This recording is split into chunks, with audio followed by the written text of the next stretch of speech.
En tant qu'agent immobilier agréé, dans l'État de Paris, depuis plus de 15 ans, j'ai observé, à plusieurs reprises, différents types de marchés.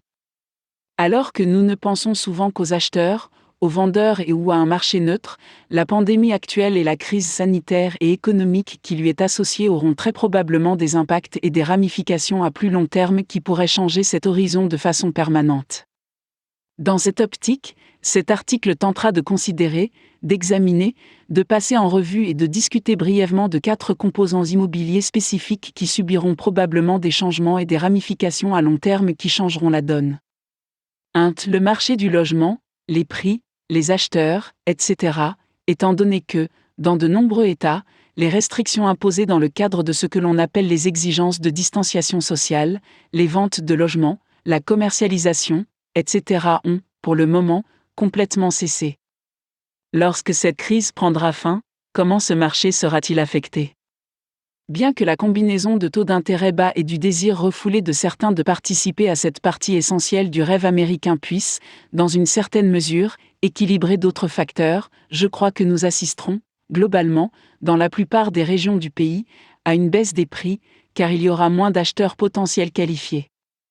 C'est en grande partie à cause de la chute dramatique des prix de la bourse, etc. Par conséquent, beaucoup verront la valeur de leurs biens personnels fortement réduite. Peut-être y aura-t-il des programmes gouvernementaux pour aider, mais il faudra s'assurer que nous n'assisterons pas à une autre bulle immobilière, causée par des programmes de financement incohérents. 2. Les vitrines et le commerce de détail, parce que beaucoup ont dû développer des moyens alternatifs, basés sur la technologie, pour vendre leurs produits. La tendance actuelle, qui était déjà un défi pour le marché de détail conventionnel, est devenue encore plus stressante. Dans un avenir prévisible, nous ne verrons probablement pas d'amélioration significative et par conséquent, davantage de postes vacants. Comment cela pourrait-il affecter, en particulier, les petits propriétaires, en termes de capacité à maintenir et à se permettre la propriété ?